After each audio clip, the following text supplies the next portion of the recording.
Praise the Lord. இன்றைக்கு daily dose of divine சேனல்ல நாம் மத்தேயு 16ஆம் அதிகாரம் மற்றும் சங்கீதம் 16ஆம் அதிகாரமும் வாசிக்க கேட்போம். கர்த்தாவே, உடைய வேதத்திலுள்ள அதிசயங்களை பார்க்கும்படிக்கு எங்கள் இருதயத்தின் கண்களை திறந்தருளும் சுவாமி. ஆமேன். மத்தேயு 16ஆம் அதிகாரம். பரிசேயரும் சதுசேயரும் அவரை சோதிக்கும்படி அவரிடத்தில் வந்து வானத்திலிருந்து ஓர் அடையாளத்தை தங்களுக்கு காண்பிக்க வேண்டும் என்று கேட்டார்கள்.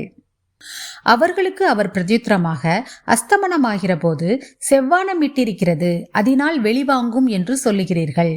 உதயமாகிற போது செவ்வானமும் மந்தாரமுமாயிருக்கிறது, அதனால் இன்றைக்கு காற்றும் மழையும் உண்டாகும் என்று சொல்லுகிறீர்கள்.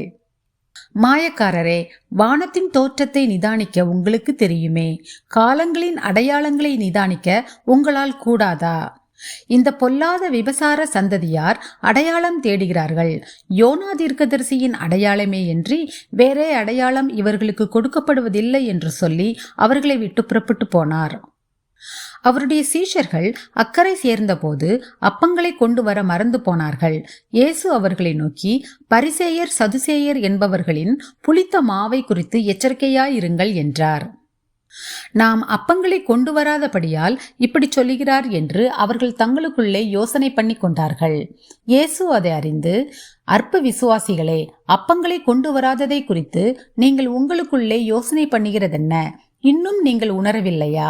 5 அப்பங்களை 5000 பேருக்கு பகிர்ந்ததையும் மீதியானதை எத்தனை கூடை நிறைய எடுத்தீர்கள் என்பதையும், 7 அப்பங்களை 4000 பேருக்கு பகிர்ந்ததையும் மீதியானதை எத்தனை கூடை நிறைய எடுத்தீர்கள் என்பதையும் நீங்கள் நினைவு கூறாமல் இருக்கிறீர்களா? பரிசேயர் சதுசேயர் என்பவர்களின் புளித்த மாவுக்கு எச்சரிக்கையாய் இருக்க வேண்டும் என்று நான் சொன்னது அப்பத்தை குறித்து சொல்லவில்லை என்று நீங்கள் உணராதிருக்கிறது எப்படி என்றார். அப்பொழுது அவர் அப்பத்தின் புளித்த மாவை குறித்து எச்சரிக்கையாய் இருக்க வேண்டும் என்று சொல்லாமல் பரிசேயர் சதுசேயர் என்பவர்களின் உபதேசத்தை குறித்தே அப்படி சொன்னார் என்று அறிந்து கொண்டார்கள். பின்பு இயேசு பிலிப்பு செசரியாவின் திசைகளில் வந்தபோது தம்முடைய சீஷரை நோக்கி, மனுஷகுமாரனாகிய என்னை ஜனங்கள் யார் என்று சொல்லுகிறார்கள் என்று கேட்டார். அதற்கு அவர்கள், சிலர் உம்மை யோவான் ஸ்நானன் என்றும், சிலர் எலியா என்றும், வேறு சிலர் எரேமியா அல்லது தீர்க்கதரிசிகளில் ஒருவர் என்றும் சொல்லுகிறார்கள் என்றார்கள். அப்பொழுது அவர், நீங்கள் என்னை யார் என்று சொல்லுகிறீர்கள் என்று கேட்டார். சீமோன் பேதுரு பிரதித்திரமாக, நீர் ஜீவனுள்ள தேவனுடைய குமாரனாகிய கிறிஸ்து என்றான். இயேசு அவனை நோக்கி, யோனாவின் குமாரனாகிய சீமோனே, நீ பாக்கியவான். மாம்சமும் இரத்தமும் இதை உனக்கு வெளிப்படுத்தவில்லை, பரலோகத்தில் இருக்கிற என் பிதா இதை உனக்கு வெளிப்படுத்தினார். மேலும் நான் உனக்கு சொல்லுகிறேன், நீ பேதுருவாயிருக்கிறாய்.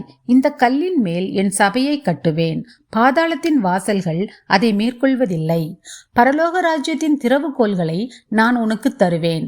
பூலோகத்திலே நீ கட்டுகிறது எதுவோ அது பரலோகத்திலும் கட்டப்பட்டிருக்கும், பூலோகத்திலே நீ கட்டவிழ்ப்பது எதுவோ அது பரலோகத்திலும் கட்டவிழ்க்கப்பட்டிருக்கும் என்றார். அப்பொழுது தாம் கிறிஸ்துவாகிய இயேசு என்று ஒருவருக்கும் சொல்லாதபடிக்கு தம்முடைய சீஷர்களுக்கு கட்டளையிட்டார்.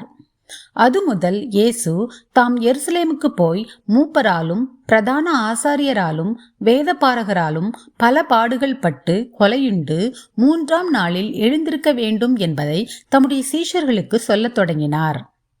அப்பொழுது பேதுரு அவரை தனியே அழைத்து கொண்டு போய், ஆண்டவரே, இது உமக்கு நேரிடக்கூடாதே, இது உமக்கு சம்பவிப்பதில்லை என்று அவரை கடிந்து கொள்ளத் தொடங்கினான். அவரோ திரும்பி பேதுருவை பார்த்து, எனக்கு பின்னாக போ சாத்தானே, நீ எனக்கு இடரலாயிருக்கிறாய். தேவனுக்கு ஏற்றவைகளை சிந்தியாமல் மனுஷருக்கு ஏற்றவைகளை சிந்திக்கிறாய் என்றார். அப்பொழுது இயேசு தம்முடைய சீஷர்களை நோக்கி, ஒருவன் என்னை பின்பற்றி வர விரும்பினால் அவன் தன்னைத்தான் வெறுத்து தன் சிலுவையை எடுத்துக்கொண்டு என்னை பின்பற்ற கடவன். தன் ஜீவனை ரட்சிக்க விரும்புகிறவன் அதை இழந்து போவான். என் நிமித்தமாக தன் ஜீவனை இழந்து போகிறவன் அதை கண்டடைவான்.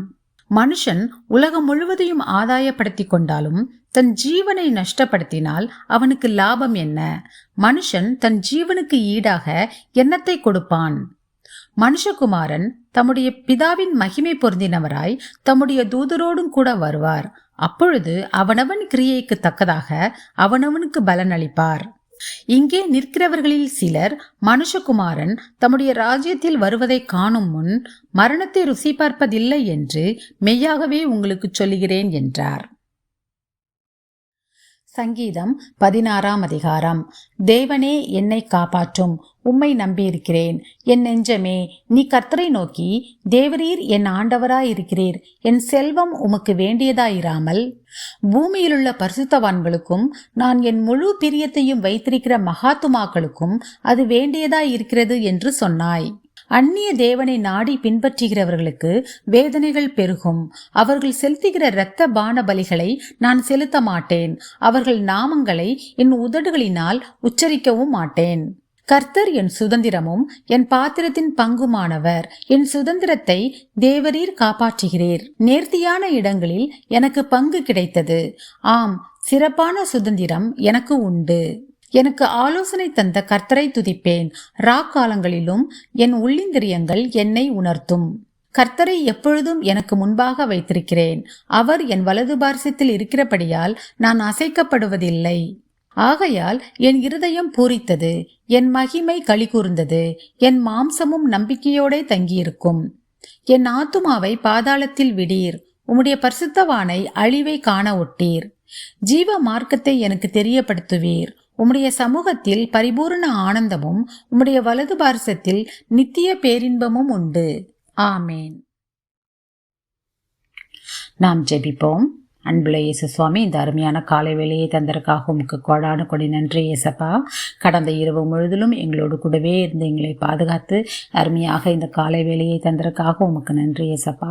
எங்களுடைய ஆயுசு நாளில் ஒரு நாளை கூட்டிச் சென்ற தயவுக்காக உமக்கு நன்றி இயேசப்பா. இந்த நாளிலும் கர்த்தாவே, எங்களுடைய பாவங்கள் ஒவ்வொன்றையும் நீர்தாமே எங்களுக்கு மன்னிக்க வேண்டுமாறு ஜெபிக்கிறோம் அப்பா. தெரிந்தோ தெரியாமலோ அறிந்தோ அறியாமலோ நாங்கள் ஏதேனும் பாவம் செய்திருந்தோமானால் கர்த்தாவே நீர்தாமே அதை எங்களுக்கு மன்னிக்க வேண்டுமாறு ஜெபிக்கிறோம் அப்பா. இப்பொழுது கூட கர்த்தரை எப்பொழுதும் எனக்கு முன்பாக வைத்திருக்கிறேன். அவர் என் வலது பாரசத்தில் இருக்கிறபடியால் நான் அசைக்கப்படுவதில்லை என்று சங்கீதக்காரன் சொல்லியிருக்கிறது போல நீர் எப்பொழுதும் எங்கள் கூடவே இருந்து எங்கள் வலது பாரசத்தில் இருக்கிறீரப்பா. அதனால் இந்த உலகத்தில் வியாதிகளோ துக்கங்களோ துயரங்களோ கஷ்டங்களோ எதுவும் எங்களை சேதப்படுத்தாது அப்பா. அதற்காக நாங்கள் உமக்கு நன்றி சொல்லுகிறோம். ஸ்தோத்திரம் ஆண்டவரே. நாள்தோறும் எங்களுக்கு உமது வசனங்களை கொண்டு வழி நடத்துகிற தயவுக்காக உமக்கு நன்றி ஏசப்பா. இந்த நாளையும் உம்முடைய கரத்திலே ஒப்புக் கொடுக்கிறோம். இந்த நாள் முழுவதிலும் நாங்கள் செய்ய போகிற ஒவ்வொரு காரியங்களையும் நீர் தாமே பொறுப்படுத்திக் கொண்டு வழி நடத்த வேண்டுமாறு ஜெபிக்கிறோம். எல்லா காரியங்களையும் நீர் பொறுப்படுத்திக் கொள்ளுங்க, வழி நடத்துங்க, ஆசீர்வதிங்க. இயேசு கிறிஸ்து மூலமாக ஜெபம் கேளும் எங்கள் ஜீவனுள்ள நல்ல பிதாவே, ஆமேன். என் ஆத்துமாவே கர்த்தரை ஸ்தோத்திரி, என் முழு உள்ளமே அவருடைய பரிசுத்த நாமத்தை ஸ்தோத்திரி. என் ஆத்துமாவே கர்த்தரை ஸ்தோத்திரி, கர்த்தர் செய்த சகலோபகாரங்களையும் மறவாதே. ஆமேன், ஆமேன். நாம் அடுத்த நாள் வேத வாசிப்பில் சந்திப்போம். God bless you.